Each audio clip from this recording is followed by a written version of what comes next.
Señoras y señores, muy buenas tardes. Reciban un saludo cordial del maestro Gerardo Laveaga, director general del INACYPE. Agradecemos a todos su presencia para la presentación de estos dos estudios. Estudios sobre la explotación sexual comercial de niñas, niños y adolescentes en México.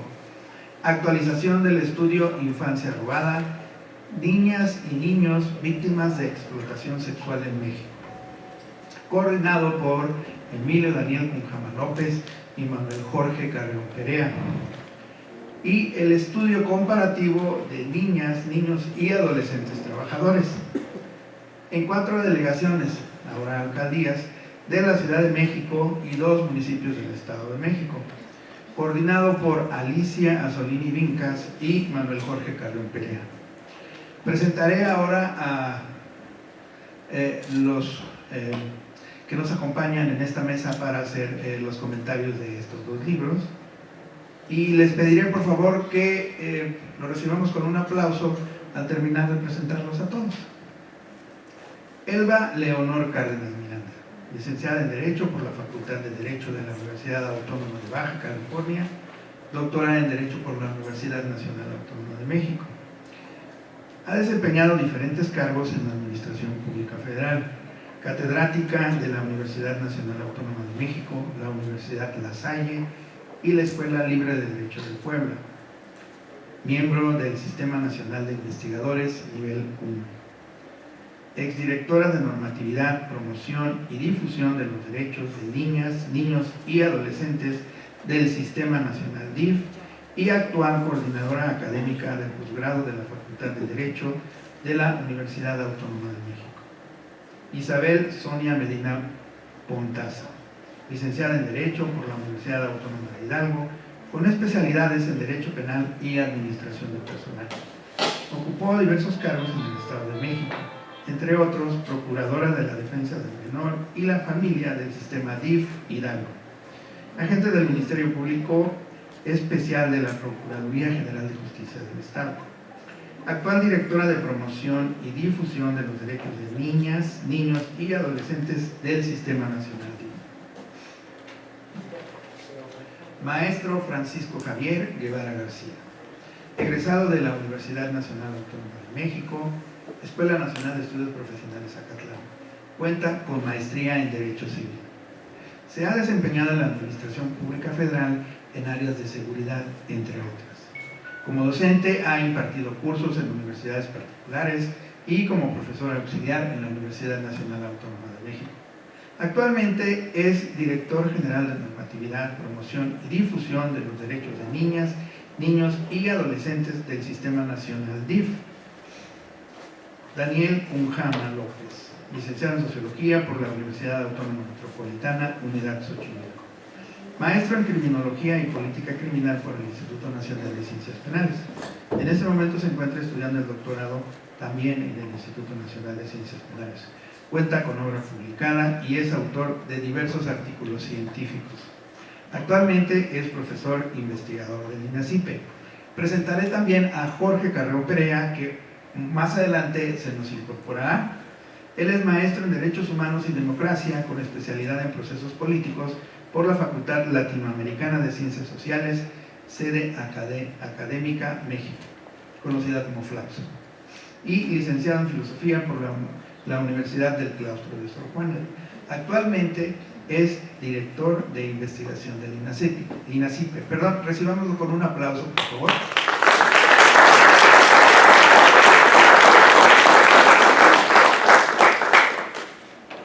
Gracias.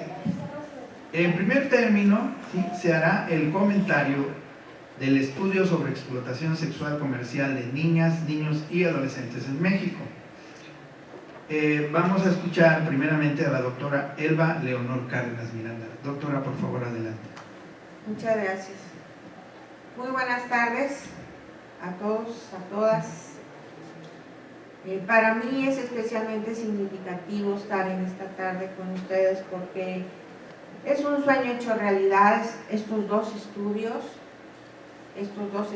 los iniciamos, como todos ustedes saben, durante mi paso por la Dirección General de normatividad, en aquel tiempo Dirección General de Protección a la Infancia. Así nació el proyecto en esa oportunidad. Y no puedo dejar de mencionar que el resultado de este trabajo se da precisamente por el esfuerzo de todos los que trabajaron conmigo en aquel tiempo. Muchas gracias a todos, a todas, porque su trabajo, su solidaridad hizo posible alcanzar esta publicación.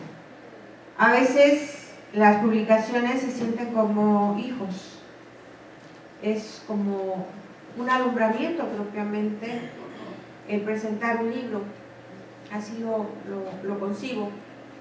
Y en ese sentido también es la emoción que siento de que hoy podamos tener la presentación de dos investigaciones que a partir de hoy estarán disponibles para todos los conocedores del tema, y no nada más los conocedores, diríamos que a quienes inquieta el estudio de estas dos situaciones que vulneran los derechos de los niños, como es la explotación sexual comercial y como es también el trabajo. Muchas gracias a la licenciada Sonia Medina, aquí presente, en su oportunidad, una pieza muy importante. Angélica, que está también por aquí, a todo su equipo. Nos costó mucho trabajo este estudio por varias razones.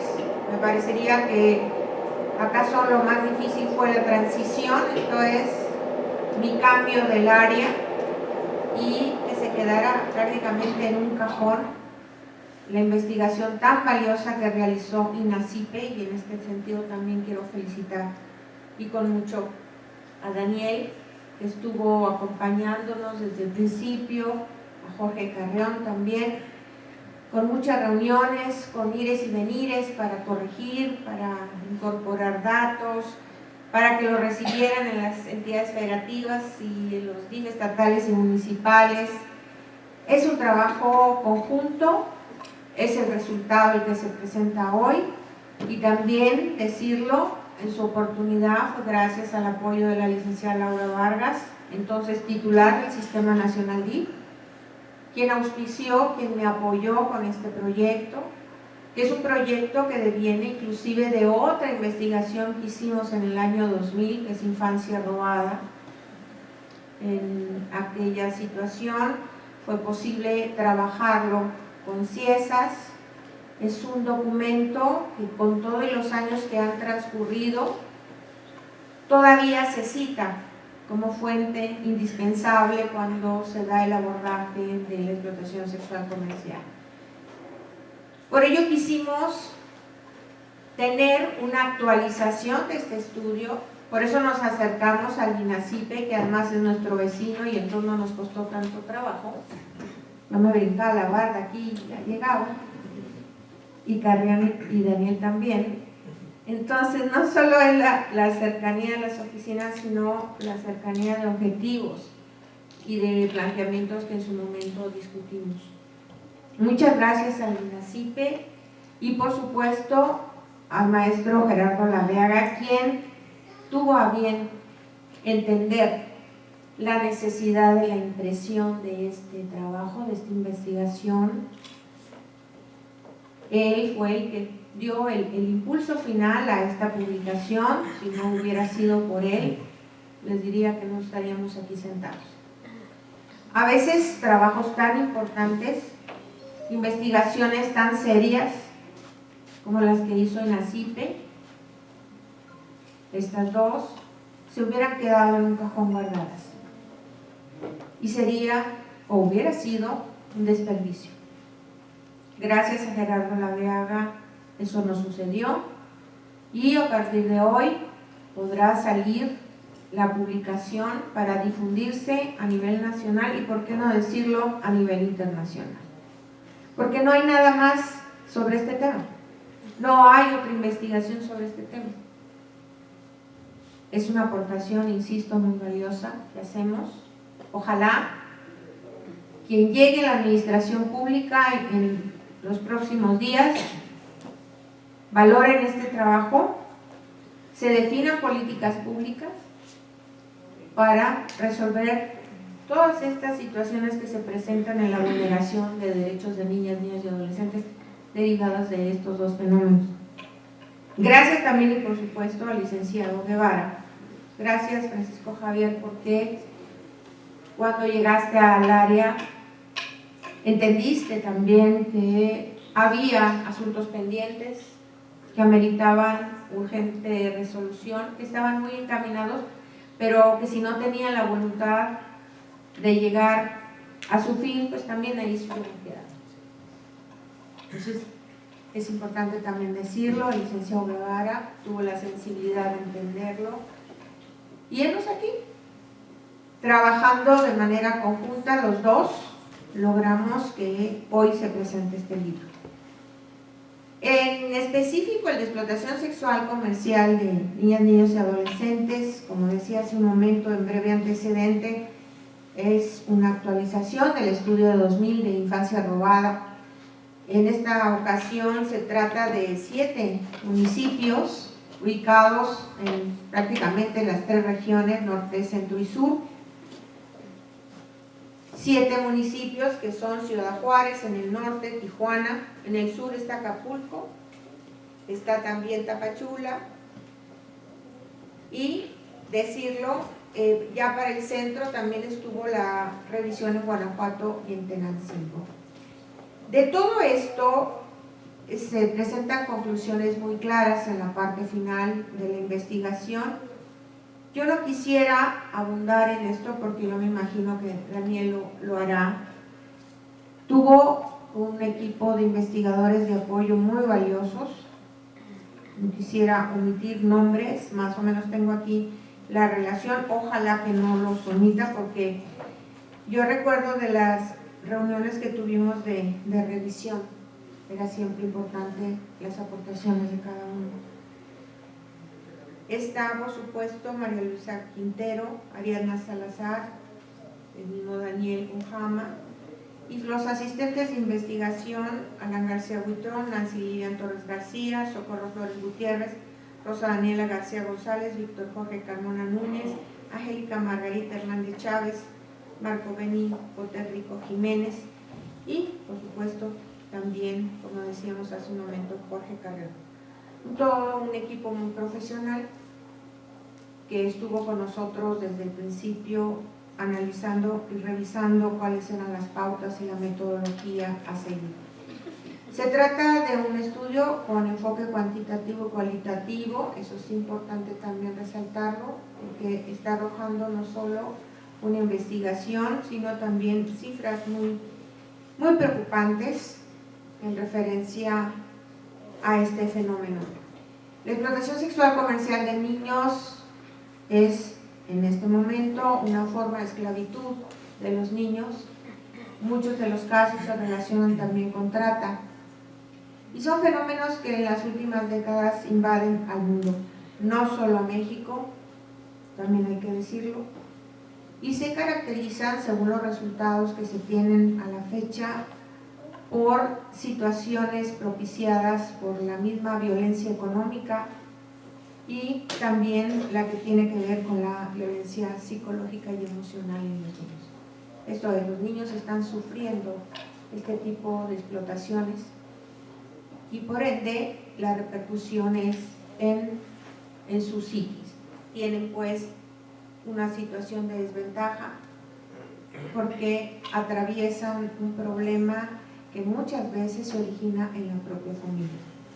Es la familia la que los lanza a la calle, la que los obliga a trabajar, en el caso del trabajo infantil, y que por otra parte también les obliga a llevar el sustento a sus casas.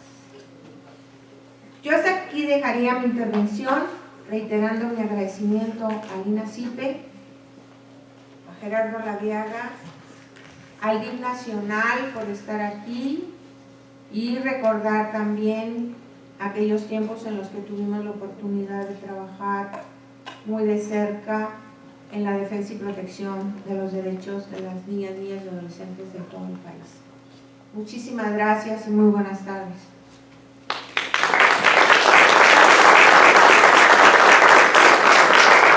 Muchísimas gracias, doctora. Vamos a escuchar ahora al maestro Emilio Daniel Cunjama. Adelante, por favor, maestro.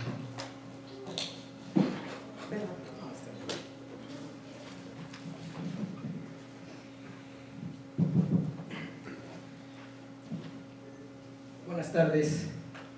Qué gusto tenerlos por acá en el INACYPE, presentando esta obra que, como le decía la doctora Elba Leonor, pues fue el producto de grandes esfuerzos entre las dos instituciones. Afortunadamente pues ya lo tenemos aquí en físico. Es un trabajo verdaderamente exhaustivo, es un trabajo que nos costó mucho trabajo, no solamente en términos de la elaboración de la investigación, sino también en cuestiones administrativas, de revisiones. Fue un trabajo bastante complicado, pero finalmente lo tenemos acá. Quiero, por supuesto, agradecer a la doctora Elba, que en su momento, cuando fue directora en el DIF, nos apoyó en este gran proyecto y sobre todo pues valorando la importancia que tiene el fenómeno, ¿verdad? Y el seguimiento que por supuesto le da el licenciado Javier Guevara, que es muy importante para que lo que tengamos. Y también de todas las personas que estuvieron atrás. Un estudio de esta naturaleza no se hace con una persona, con dos, sino es todo un equipo de trabajo que está funcionando para que esto pueda salir a la luz y que tenga la cara que tiene hoy. Dentro de ello, por parte del DIF, por supuesto, está la licenciada Sonia, la licenciada Angélica Gil, Oscar López, que nos estuvieron acompañando por parte del DIF. Y bueno, pues el reconocimiento amplio a mi director, el licenciado el maestro Jorge Carrión, que pues también creyó en el proyecto y fue una labor bastante interesante e importante de coordinar el equipo de investigación, todos los asistentes que colaboraron y los investigadores. Y me tomo un poco de tiempo para nombrarlos porque necesitan tener su reconocimiento en esta obra. Nosotros simplemente estamos aquí en un papel pues de aparador, mostrando que no pueden estar aquí todos, pero sí quiero reconocer su trabajo bastante amplio que tuvieron. Como bien decía la doctora Elba, este libro es la continuación, es la actualización de un estudio que hizo en el 2000 la doctora Elena Zaola, que se tituló Infancia Robada, y que fue uno de los libros que en su momento fue pionero. Fue un libro muy importante que incluso fue multicitado por los organismos internacionales cuando trataban de mirar este fenómeno. En el caso mexicano, lo citó la ONU, lo citó la OEA, lo citó el Banco Interamericano del Desarrollo, es decir, una suerte de instituciones que el libro puso un antecedente de lo que estaba sucediendo en nuestro país. Cuando nosotros pues nos enteramos que íbamos a actualizar ese estudio, pues la verdad es que platicábamos pues el esfuerzo que necesitaba poder estar a la altura de esa investigación en su momento. También reconocíamos que después de 17 años, pues el fenómeno había tenido variaciones importantes que eran indispensables incluirlas en el estudio. Por lo cual decidimos generar una metodología distinta de análisis al análisis tradicional que se hace sobre la explotación sexual comercial de niñas, niños y adolescentes, en términos de lo que nosotros planteamos como unidades de análisis. Lo que quisimos hacer con esta metodología fue precisamente extraer esa visión dicotómica en la que establece un binomio para entender el problema entre el agresor y entre la víctima. Nosotros creemos que este tipo de situaciones que están atravesados por la violencia y por la criminalidad, pues ocurren en un contexto que es mucho más complejo que solamente entenderlo a partir de una dinámica entre dos personas, en el cual pues nosotros creíamos la necesidad de ampliar el enfoque, la metodología de estudio, y no solamente segmentarla a las características que tiene este binomio, y también ancladas a la lógica jurídica que tradicionalmente es como se veía el problema, es decir, la explotación sexual comercial infantil de niñas, niños y adolescentes a través de su modalidad, por ejemplo, de pornografía, o sus expresiones con la trata de personas. Es decir, un enfoque que nosotros pensábamos que sujetaba el estudio y que no permitía mirar otros contextos, otros ambientes en los cuales ocurría el fenómeno, pero por estar, digamos, limitados a esta categorización, pues pasaban desapercibidos. Y esto lo fuimos corroborando a lo largo del desarrollo de la investigación, cuando, por ejemplo, en algunos de los DIF estatales, en algunas de las otras instituciones, como albergues, como sociedades civiles que estaban pues relacionados de alguna manera a la atención del fenómeno, incluso con jueces que estuvimos nosotros platicando, que aparentemente tenían a una persona identificada que había sufrido una violencia sexual, una niña de 12, 13 años, así varios ejemplos, pero estoy en específico y cuando nosotros platicábamos con estos actores, nosotros nos dábamos cuenta que detrás había una explotación sexual y que no se había visibilizado por tener, digamos, una camisa de fuerza en esta visión que nosotros incluso lo veíamos ya como una visión miope que no permitía mirar más allá. Y nosotros creemos que con la metodología que nosotros estamos proponiendo avanzamos en ese terreno y podemos visibilizar cómo ocurre este problema en diferentes espacios y en diferentes ambientes. A partir de ahí nosotros decidimos crear 7 unidades de análisis que nos permitiera segmentar el problema, de tal manera que no, repito, lo veamos solamente como una dinámica entre 2 personas, sino que lo miremos como un contexto en el cual están relacionados muchas instituciones, están relacionados muchas personas y que cada uno merece, digamos, un análisis en particular. En este sentido decidimos mirar desde cuestiones, sí, individuales, pero también cuestiones contextuales, como por ejemplo, cuál es la participación que tienen instituciones policiales, militares en el problema. Nosotros identificamos casos verdaderamente relevantes que nos ponían sobre la mesa el tener que atender ese tipo de situaciones, el poder atender instituciones que no están suficientemente capacitadas para poder visibilizar ese problema, poder mirar, por ejemplo, cómo se ha actualizado el modus operandi de los diferentes actores, principalmente del agresor, cómo inicia, digamos, este proceso de vinculación con la posterior persona que se convertirá en víctima. Miramos también, por ejemplo, cuáles habían sido las acciones de gobierno que se habían implementado en aquel momento y de alguna manera estar, digamos, visibilizando cuáles eran sus acciones y cuáles eran los efectos que habían tenido. Ya decía la doctora Elba, es una investigación que está principalmente enfocada a las metodologías cualitativas, que me parece que son una de las metodologías que nos permiten trascender al número que es frío, el número que no nos dice mucho, y además también a la complejidad que tiene este problema para poder registrar cuantitativamente su magnitud. Lo que nosotros creímos entonces que estas metodologías nos permitieran conocer el problema, pero también conocer a las personas que están dentro del problema y poder retratar en este estudio cuáles han sido sus trayectorias de vida marcadas por esta violencia. Y de esa manera nosotros poder observar estos cambios y estas dinámicas distintas del 2000 al 2016-2017 que se estuvo generando este estudio y poder aportar algo nuevo que nosotros esperamos, como decía la doctora Elba, que también tenga una resonancia a nivel internacional. Siempre en las investigaciones cualitativas y cuantitativas necesitamos tener mucha responsabilidad en el dato, sobre todo cuando nosotros hablamos de problemas tan complicados como es la EXNA. ¿Por qué? Porque, por ejemplo, en Tenancingo, que estuvimos haciendo el trabajo de campo, que ahora les platicaré un poco, nosotros mirábamos cómo la literatura existente acerca del caso de Tenancingo había generado una violencia tremenda a su propia comunidad, de tal manera que estaba siendo estigmatizada por aquellos encabezados de libros que dicen Tenancingo, tierra de padrotes.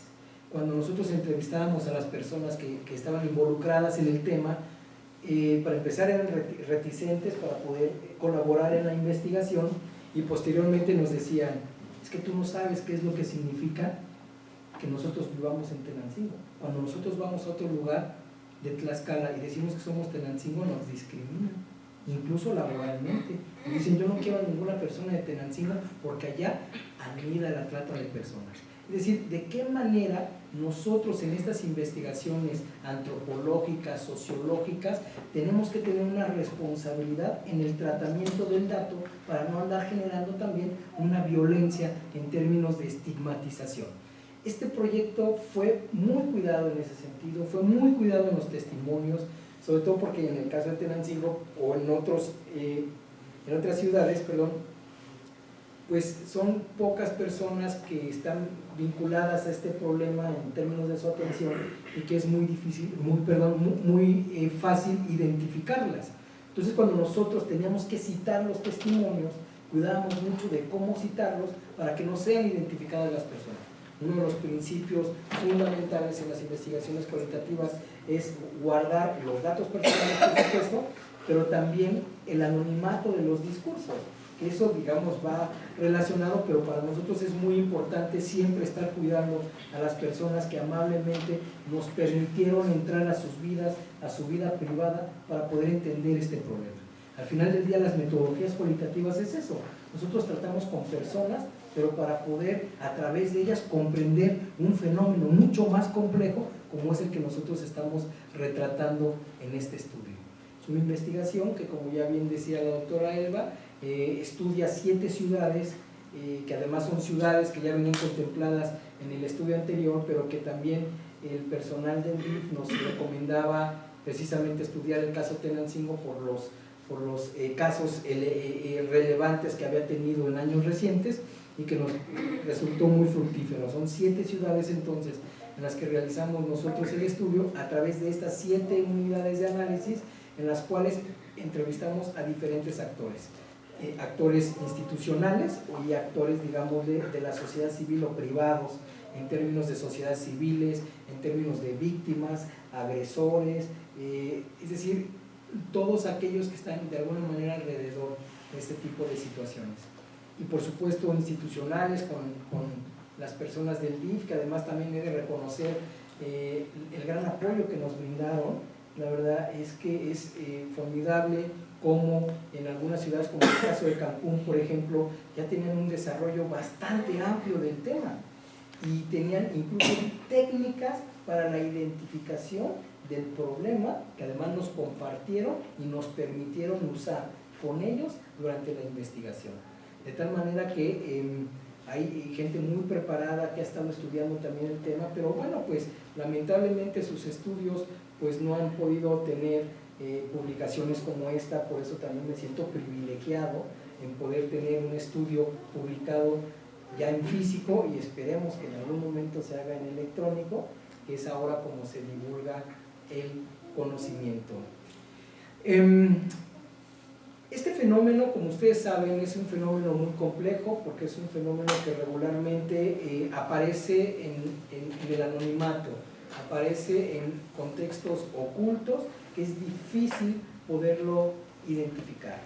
Esto hace, por supuesto, dificultades para que se puedan registrar datos cuantitativos, como ya lo venía ya mencionando hace un momento, y que entonces hasta la fecha de hoy, organismos incluso internacionales como EFPAD no pueden tener una cifra certera de la magnitud del problema.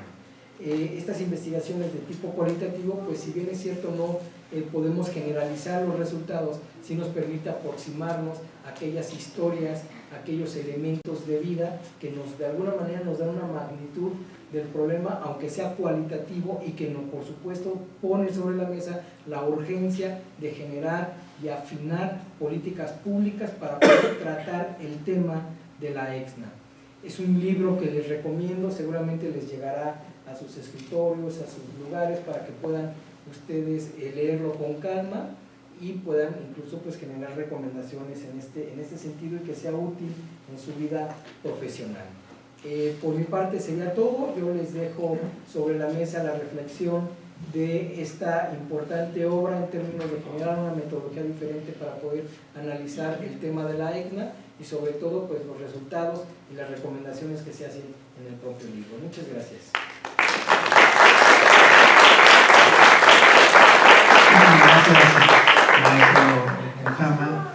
Finalmente, en este primer estudio, vamos a escuchar al licenciado Francisco Javier Guevara García. Adelante, licenciado, por favor. Muy amable, muchas gracias. Doctora, mil gracias por considerarme. Sonia, muchas gracias. Créanme que desde que llegué a la dirección supe de la importancia que es la difusión y la promoción de los derechos de niñas, niños y adolescentes. Créanme que el trabajo que usted vino haciendo lo respeto mucho y seguimos con él y seguimos también viendo otras áreas de oportunidad que estamos ya y hemos ejecutado durante este último año para poder seguir realizando esa tan importante labor.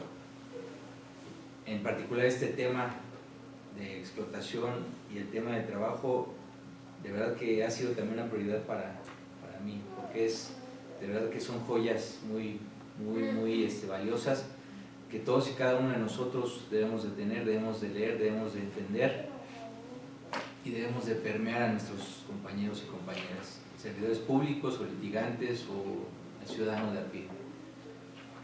Jorge, Daniel, gracias por todo el apoyo. Agradezcan de parte del titular del sistema y del señor procurador, al maestro Laviaga, por todo este gran apoyo.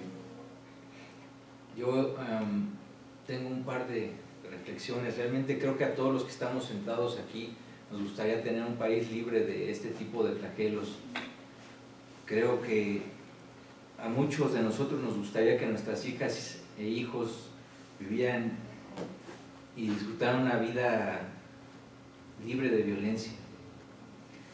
Creo que coincidimos en estas dos premisas y eso va a hacer que podamos ir hacia adelante poco a poco erradicando todo esto.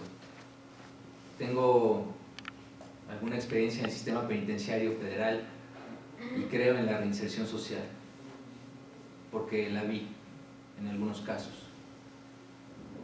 Y ese es un tema delicado que también se puede superar poco a poco, y si eso se puede, eso también se puede. Pero es una tarea de todos.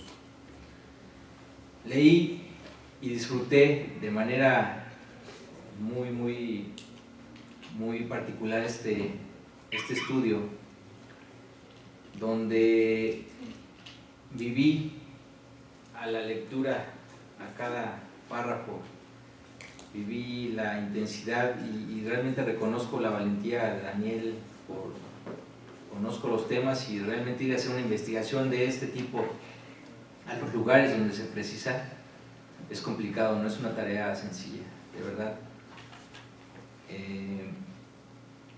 Me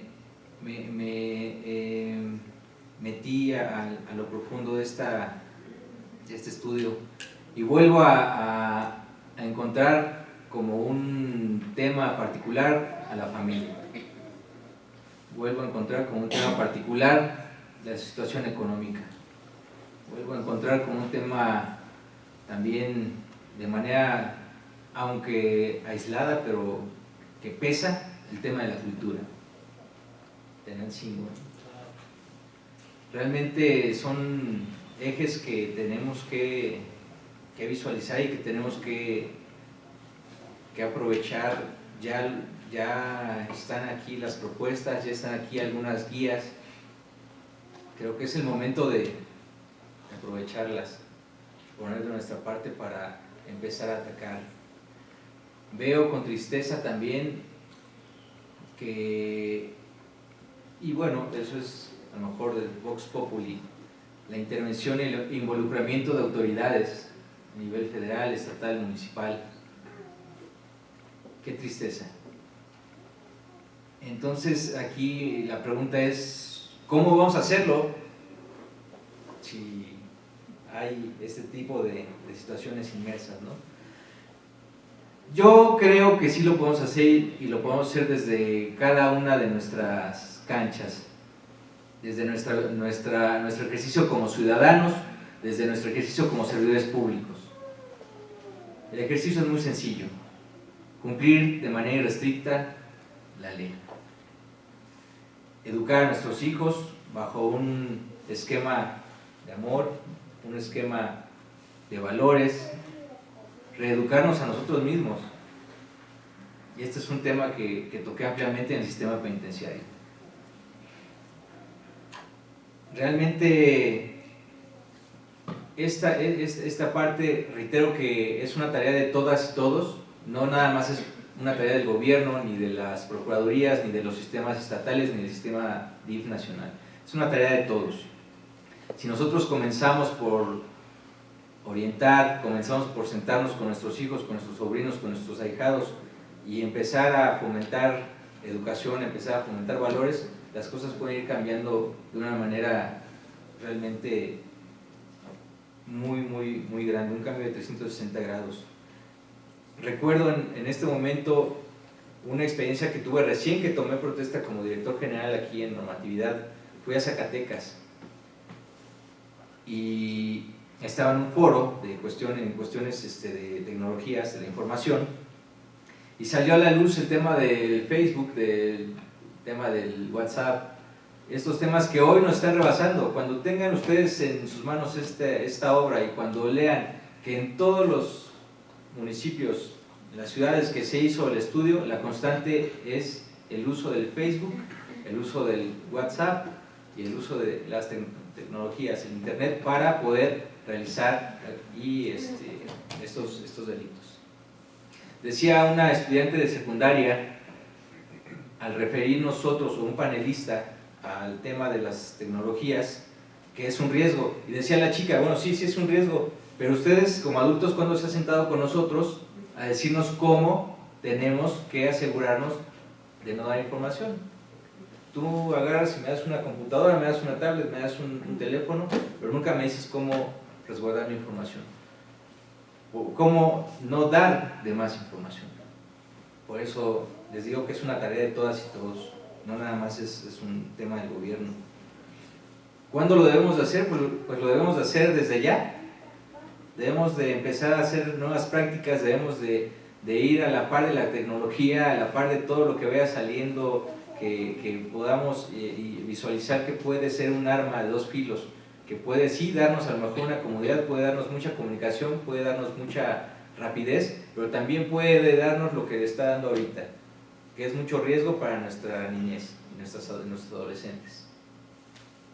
Realmente creo que esto debemos hacerlo de manera urgente, debemos de comulgar hombro con hombro los ciudadanos, el gobierno, la sociedad civil organizada, para que podamos ir avanzando poco a poco e ir erradicando este tipo de problemáticas. No es fácil, no es fácil, va a ser mucho y va a costar mucho trabajo, pero con obras como esta ya tenemos una guía, tenemos estadísticas, tenemos las características que tienen las víctimas del agresor, tenemos aquí las ganancias que se generan por la comisión de este tipo de delito, tenemos el modus operandi, tenemos conclusiones y tenemos propuestas. Esas propuestas hay que retomarlas y más allá de retomarlas hay que ejecutarlas. Esa es la invitación que les hago de manera a título personal como Francisco Javier, porque creo que podemos hacer mucho y ya tenemos una guía. Agradezco a todas y todos su presencia esta tarde.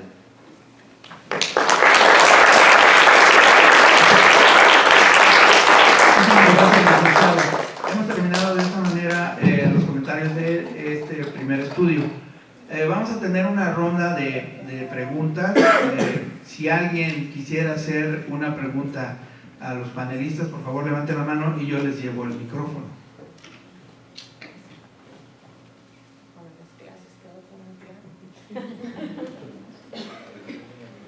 Dicen que es viernes y así.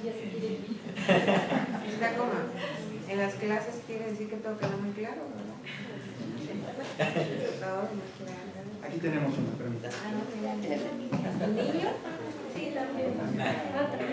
¿Quiere preguntar? Bueno. Adelante. Qué bueno que quieres preguntar, chiquito.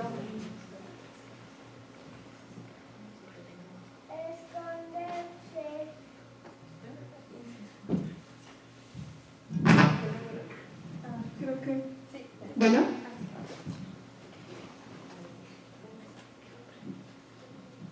Diga, Betsa, un niño. Sí. ¿Trajiste a los difusores? ¿Te trajiste? Es un candidato. Ahorita lo reclutamos. Ahorita lo vamos a reclutar. No. No, pero lo registramos.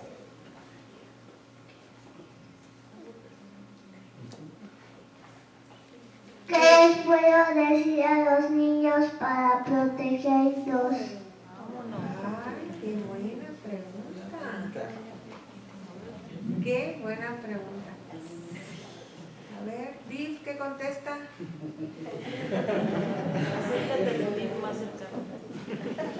¿Tú se los vas a comentar a otros niños? ¿Sí?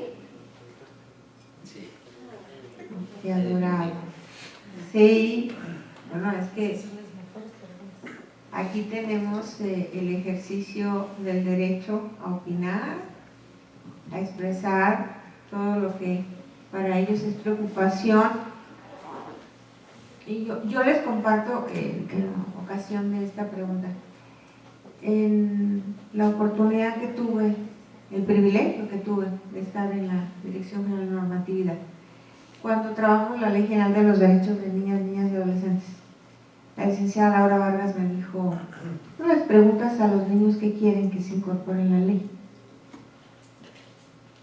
Y lo hicimos porque teníamos la sesión de niños difusores, y entonces teníamos reuniones, como ustedes saben, hay dinámicas.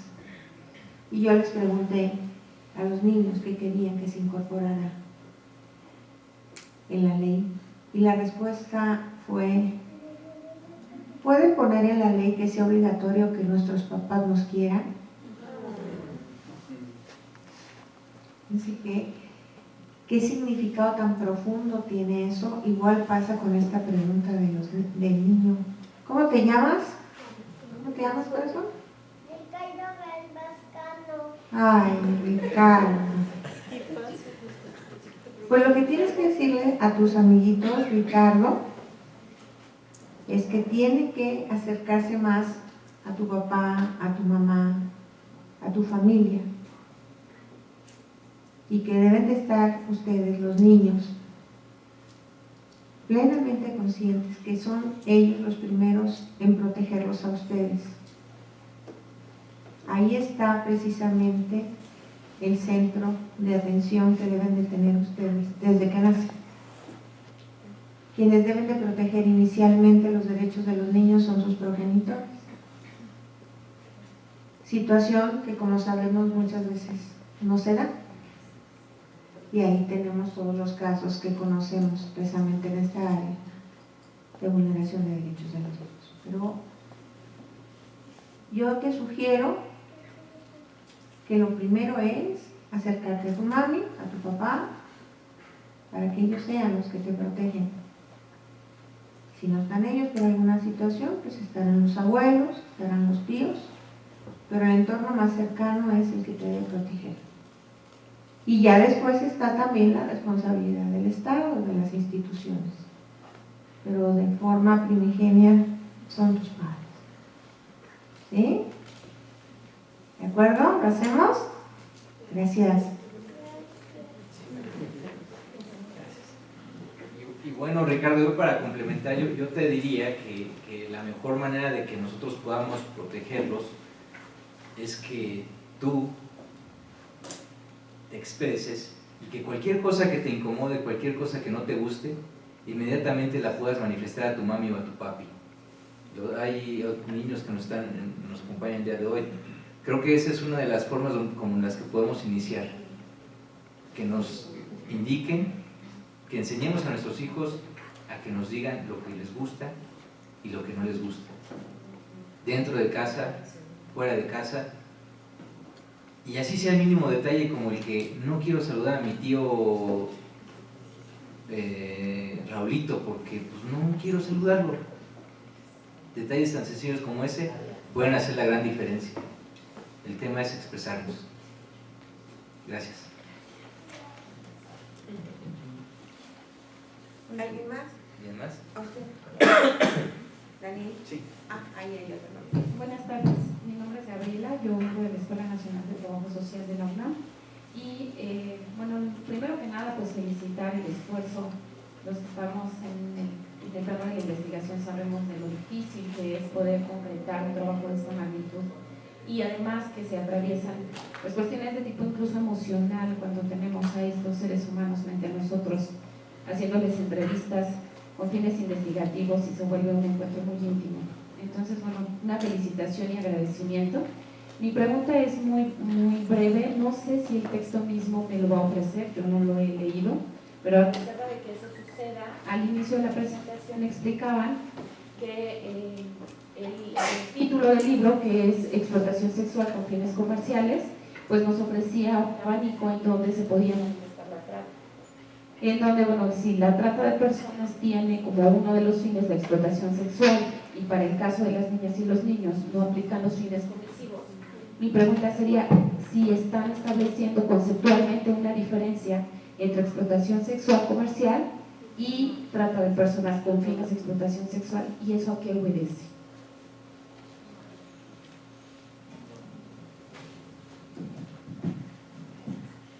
Primero le quiero contestar a Ricardo.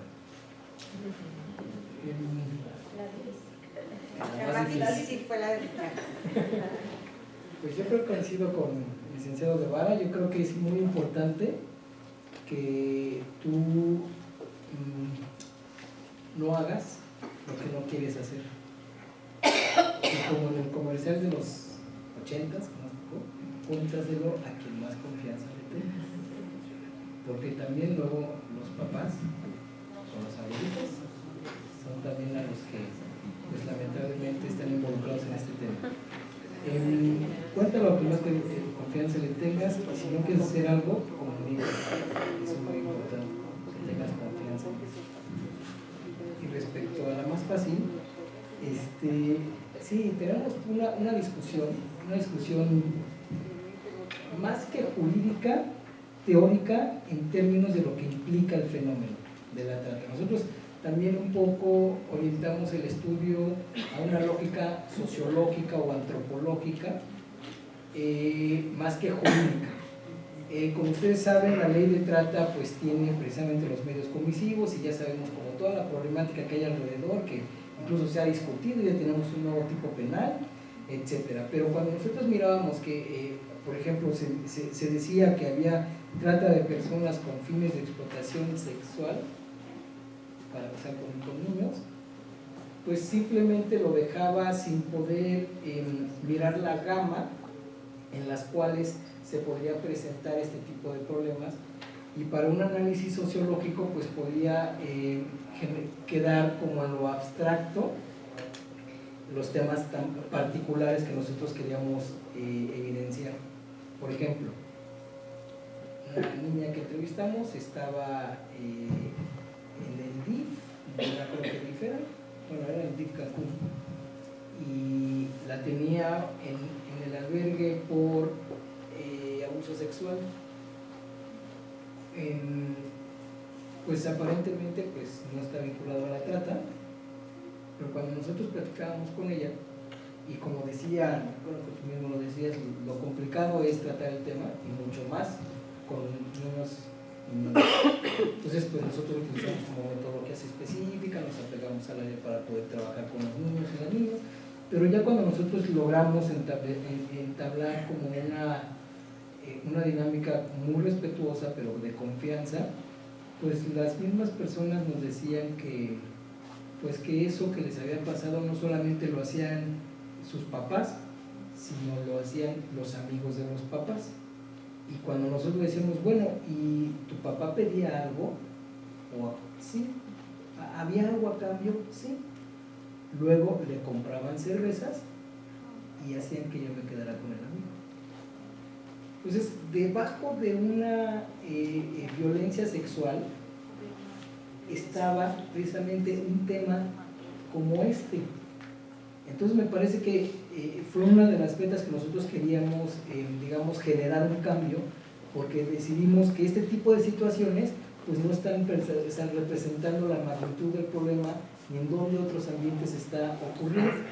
Por ejemplo, en las propias escuelas secundarias, cuando entre los mismos niños y los profesores tenían dinámica, los niños en un ambiente que tradicionalmente no miramos, que pueden estar atravesados con unas violencias de esta naturaleza, ¿no? A lo mejor lo ubicamos más con el bullying, lo ubicamos más con riñas, pero no con una naturaleza no solamente sexual, sino de explotación sexual. Pues ahí estaba también el fenómeno. Lo que nosotros pensamos es que arraigarnos a la definición de la trata como viene la ley, pues nos segmenta y no nos permite ver esos otros elementos que me parece que son importantes para medir la magnitud. Tratamos de escapar en esta dicotomía, agresor, víctima, también en mirar el problema como si fuera solo y exclusivamente individual, sino también vincularlo a los elementos contextuales, a los elementos culturales, cuando por ejemplo en Tenancingo, por ahí hay un libro famoso, en la cual retrata tiene un segmento de una entrevista en donde le dicen a una profesora cómo un niño dice: yo cuando quiera ser grande quiero ser padrote. Y entonces se agarra textual esa frase y entonces se señala a Tenancingo precisamente que cómo los elementos culturales habían llegado, se habían incorporado tanto en la cultura y en la sociedad de los niños, que entonces ellos mismos aspiraban a ser padrotes. Cuando nosotros miramos todo el contexto, pues nos damos cuenta que en realidad esa figura del padrote tiene una figura de respeto en la comunidad, porque tiene dinero, ayuda a las fiestas patronales, incluso ayuda también en cuestiones políticas, para la alimentación de calles, tiene de alguna manera un beneficio y un respeto de la comunidad. Entonces eso es lo que miraba el niño, no miraba esa digamos, vida de violencia que tiene este agresor. Pero entonces cuando no se contextualiza, pues salen este tipo de situaciones. Me parece que solamente mirar a la explotación sexual comercial de niños y adolescentes, desde la mirada del tipo penal de trata de personas, nos parece que oculta este tipo de situaciones. No sé si es un poco lo que la inquietud que tengo. Muchísimas gracias, maestro. Vamos a continuar ahora para escuchar los comentarios del segundo estudio. Y vamos a escuchar primeramente a la licenciada Isabel Sonia Medina Montasa. Adelante, por favor, licenciada. Pues buenas tardes a todas y a todos. La verdad me es muy grato encontrarme esta tarde en esta mesa, porque efectivamente, como lo decía ya la doctora y como lo decía Daniel, pues justo esta obra que algunos tienen ya en sus manos, pues es el fruto de un gran trabajo de pues mucho tiempo y que finalmente hoy puede verse materializado, y que también, bueno, pues hay atrás todo un grupo de trabajo, dos instituciones pues involucradas, como lo es el Sistema Nacional DIF y en este caso el Instituto Nacional de Ciencias Penales. Este estudio, bueno, se realiza en el año 2016, a mediados del mes de septiembre, octubre y noviembre. Y bueno, fue coordinado justo por quien nos acompaña aquí en esta mesa, que es el maestro Jorge Carrión, y por la doctora Alicia Azzolini Vincas. Entonces, ellos estuvieron coordinando este estudio, también fueron apoyados por 3 investigadores y bueno, pues 5 personas más de apoyo que estuvieron realizando el trabajo de campo. Quiero decirles, y bueno, es algo que ustedes no desconocen, pero diariamente en todo el mundo millones de niñas, niños y adolescentes están siendo sometidos a alguna situación de explotación y desafortunadamente también son víctimas de las peores formas de trabajo infantil. El Sistema Nacional para el Desarrollo Integral de la Familia, desde hace ya varios años, ha venido abordando el trabajo infantil desde el enfoque urbano marginal, es decir, tratando de atender a aquellas niñas, niños y adolescentes que están trabajando sin ninguna protección jurídica o alguna protección social. En el año de 1997 y también en el año 2002 el Sistema Nacional DIF llevó a cabo unos estudios denominados los estudios de trabajo infantil sobre 100 ciudades.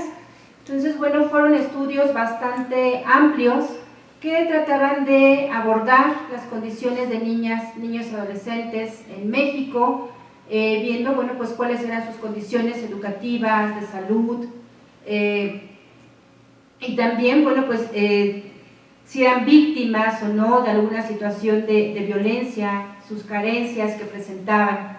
Entonces, debido a esto y de los años que transcurrieron y que no había más estudios al respecto, pues justo en este año 2016, bueno, pues promovimos que se llevara a cabo nuevamente una actualización. Desafortunadamente, por cuestiones de tiempo, por cuestiones presupuestales, bueno, pues no fue posible realmente hacer esta comparación de la actualidad de niñas, niños y adolescentes trabajadores con esos estudios.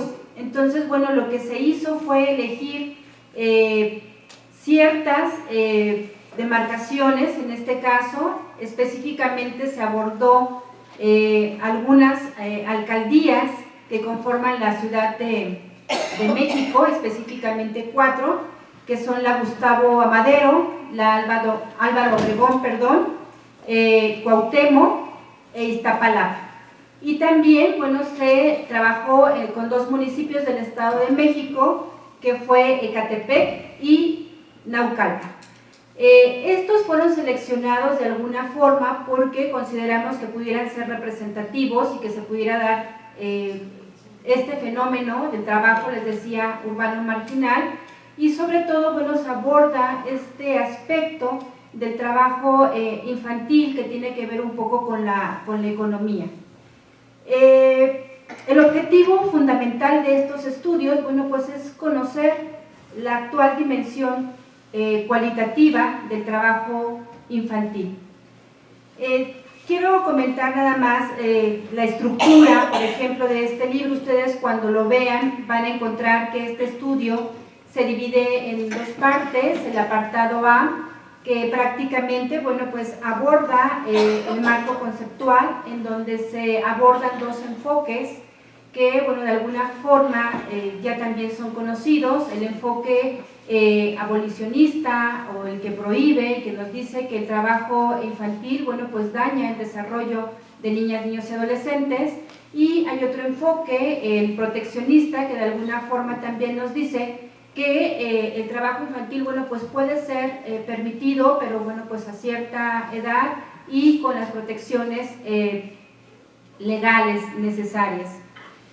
También, bueno, pues aquí nos habla del marco jurídico internacional, que también pues es muy importante. Ustedes van a ver que, bueno, la Convención sobre los Derechos del Niño marca un parteaguas, y bueno, pues aquí también vienen algunos convenios que México ha ratificado: el convenio 138 sobre la edad mínima, el 182 sobre las peores formas de trabajo infantil. Obviamente también algo que viene a abonar en nuestro país es la Ley General de los Derechos de Niñas, Niños y Adolescentes. Obviamente también tenemos la Constitución Política de los Estados Unidos Mexicanos, la propia Ley Federal del Trabajo. Entonces, todo este marco jurídico pues viene a dar una protección a la infancia.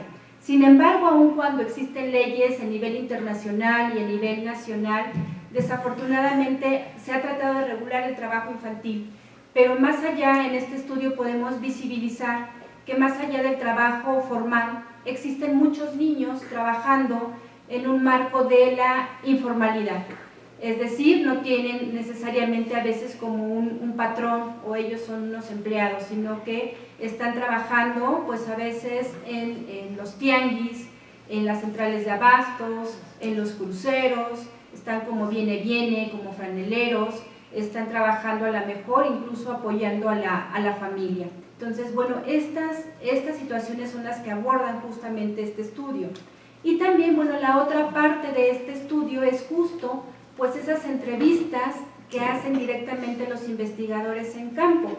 Y estas entrevistas es bueno ver cómo se está dando este fenómeno, en qué están trabajando los niños, qué opinan los niños y cuáles son las causas también que están llevando a que niñas, niños y adolescentes trabajen. que finalmente, bueno, pues dentro de estas conclusiones vamos a encontrar que muchas de las razones tienen que ver justo, pues sí, con la situación económica, con causas estructurales, a veces con cuestiones también familiares, de tradiciones, de que, bueno, pues la familia desde pequeños, pues a veces por necesidades han tenido que ir trabajando. Dentro de los comentarios que los niños, niñas expresan es que, bueno, pues ellos están trabajando por un lado, pues sí, porque a lo mejor los padres pues tienen que mandarlos a trabajar porque el dinero no les alcanza, otros porque, bueno, pues quieren tener algún ingreso para ellos mismos, y otros porque también pues es necesario para poder continuar con su escuela. Algo pues muy importante y que me llena de gran satisfacción es encontrar en este estudio que los programas que los sistemas DIF de alguna forma llevan a cabo, pues sí son de provecho para ayudar a disminuir el trabajo infantil. Hoy por la mañana tuvimos la oportunidad de realizar una videoconferencia donde justo estuvo pues la investigadora también que coordinó este libro, que es la doctora Asolini, y ella nos expresaba justamente que si bien es cierto, los programas que lleva DIF, como son por ejemplo en el Estado de México el programa Metrum, o los centros de día, o bueno, en algunas otras entidades del Estado, que bueno, no están aquí incluidas en el Estado, pero que son los centros PAMAR, pero concretamente en el Estado de México y en la Ciudad de México nos decían que si bien es cierto, hay un apoyo para estos niños, y que eso hace que de alguna forma, si bien es cierto no es como un gran apoyo, por ejemplo las becas, pero que eso los engancha y les ayuda para que con esta beca ellos puedan seguir estudiando, no tanto por lo que representa económicamente, sino porque también ellos tienen acceso a otro tipo de servicios. Entonces, repito, me da mucho gusto saber que estos programas de alguna forma en estas investigaciones se ven reflejadas y que vemos que sí pueden tener frutos. Algo también, bueno, muy brevemente comentarles que dentro de las investigaciones que se realizaron, o de las entrevistas, nos decía que donde se encuentra mayormente la población trabajando, tanto en Ciudad de México como en el Estado de México, pues es justo en lo que yo les decía, ¿no? En los cruceros, en los tianguis, en las centrales de abasto.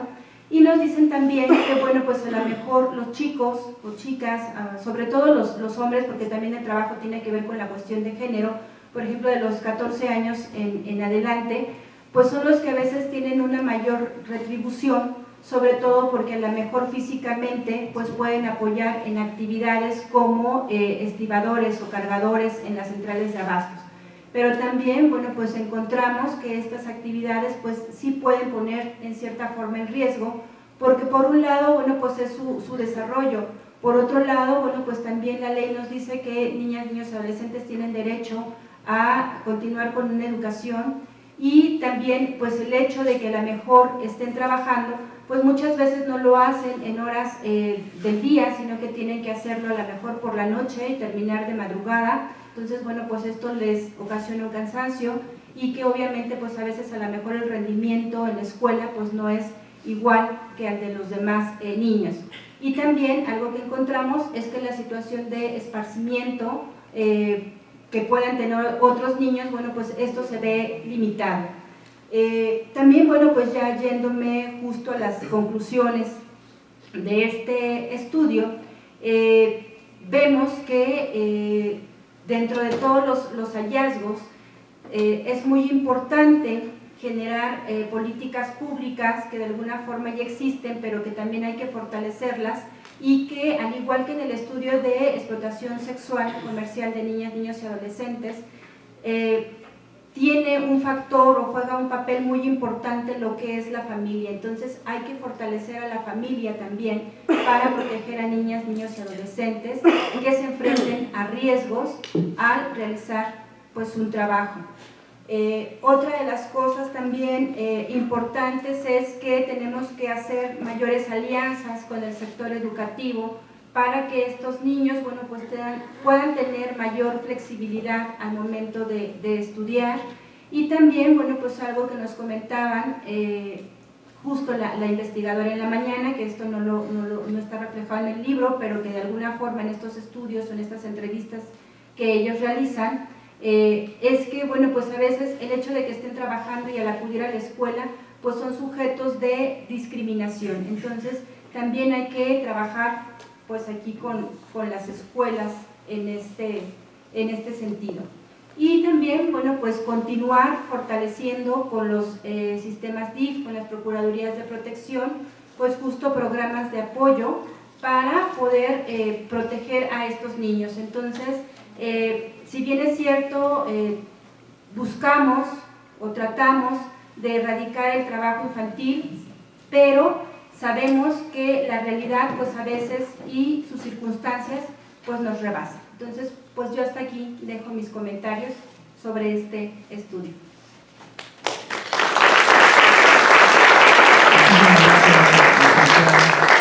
Vamos a escuchar ahora al maestro Jorge Carrión. Adelante, maestro, por favor. Muchas gracias, muy buenas tardes, noches a todas y todos. Dicen que toda participación se agradece, pero las que son cortas se agradecen un poquito más, ¿no? Y dado que es viernes, ya sé que hay otras cuestiones. Y es un buen fin, ¿no? Inicia un buen fin, pero qué mejor buen fin que iniciarlo no solo con un libro, sino con 2 estudios que se han cristalizado en una publicación, la cual, tanto en el caso de la doctora Elba, el licenciado Francisco Javier y mi amigo Daniel han hecho una excelente presentación, y en el caso del estudio comparativo de niñas, niños y adolescentes trabajadores, la licenciada Sonia Medina ha hecho una síntesis y un resumen que, si yo no hubiera conocido la obra, me hubieran dado ganas ya de leerla. Entonces es verdaderamente destacable, y por lo tanto mi participación se va a resumir a 3 aspectos. El primero de ellos es hacer un agradecimiento, en primera instancia, a una persona que aparece en estos 2 libros, en estas 2 publicaciones, que es la doctora Elba. La última vez que vi a la doctora Elba, digo, lo comparto en un grado de confidencia, no tan confidencia porque es público, están grabándonos, pero fue hace 2 años, cuando hacía la entrega de estos productos de investigación en calidad de director de investigación de INACIPE. Salgo por alguna cuestión del instituto, regreso, y yo había dejado a la doctora 2 trabajos, digamos 2 archivos, y ahora se han cristalizado y se han generado en obras que son de referencia entre 2 instituciones que no solo son hermanas por el espacio que comparten en una misma cuadra, sino son hermanas por los intereses que tienen con respecto a fortalecer el Estado de Derecho en México, una desde un aspecto muy importante, como lo es el DIF, y otra desde el aspecto del conocimiento, como es el INACIPE.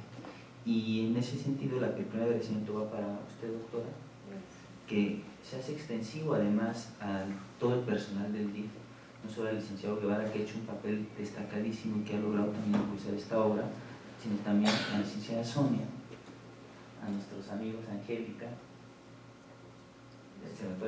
Oscar, Isa, que más veo además, en la calle, pero más importante,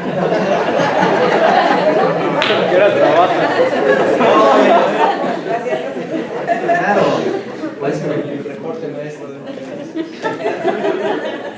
y en ese sentido, pero también a las áreas de recursos financieros, jurídica, del sistema DIF nacional. Yo creo que son áreas que no se visibilizan tanto, pero que al igual que también se hace extensivo al INACIPE, es fundamental esas áreas que no se hacen públicas y a las cuales ustedes participan y son parte fundamental. Entonces, muchas gracias también a todas y todos los que ayudaron a cristalizar ese trabajo desde otra vertiente, que tal vez no aparecerán sus nombres, pero sin ustedes no hubiera sido posible.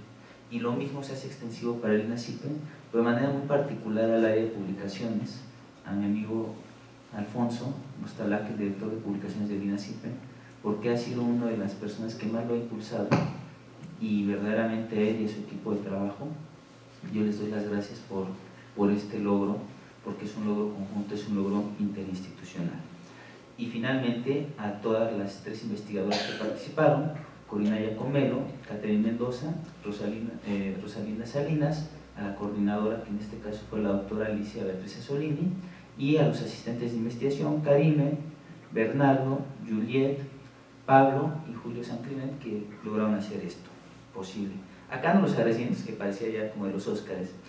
Vamos a decir que este trabajo verdaderamente reflejó un conjunto de esfuerzos interinstitucionales. Cuando se habla de sinergia, esta es una cristalización de la sinergia interinstitucional para lograr documentos que son de dos temas coyunturales que afectan a la niñez. Muchos temas afectan a la niñez en México, pero tal vez dos sean de particular relevancia. Uno de ellos es el trabajo infantil, que es más evidente de lo que nosotros nos podemos dar cuenta. Y por ejemplo, si ustedes van a salir en este fin de semana, pues van a ver a muchos niños trabajando, vendiendo, sean dulces, sean otra serie de situaciones, y que nos debe de llamar la atención, no puede ser indiferente, ¿no? Decían que, una frase que a mí me gusta mucho recordar, que lo único que hace falta para que el mal gane es que los hombres de bien, en este caso también las mujeres, no hagan nada. Entonces no podemos ser indiferentes ante esta situación, y obras como esta ayudan precisamente. Y ese es un punto fundamental de este documento, porque esto no es un inicio para trabajar en favor de los derechos de las niñas, de los niños y de los adolescentes.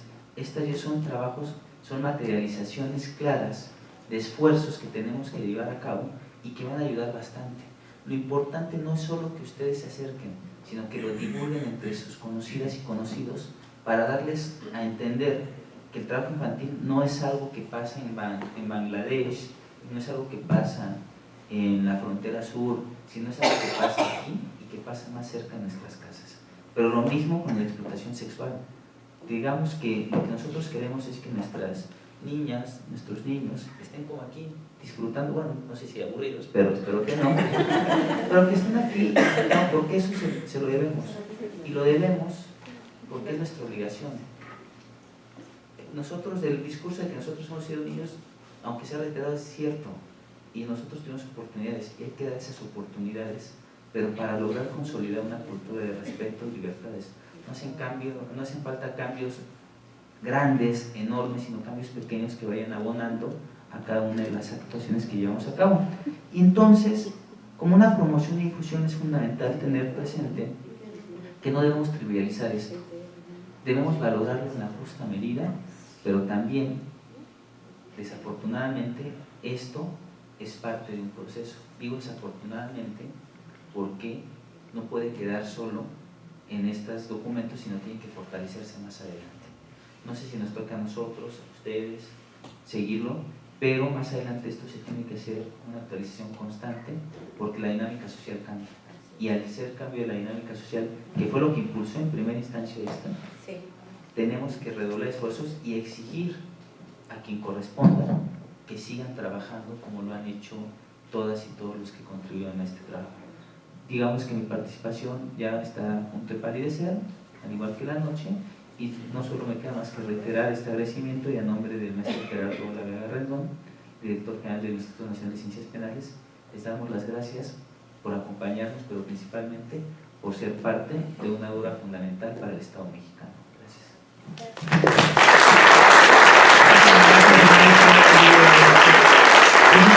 A ese efecto vamos a entregar unos reconocimientos a nuestros participantes de la mesa. Vamos a empezar con la doctora Elba Leonor Cárdenas Girán.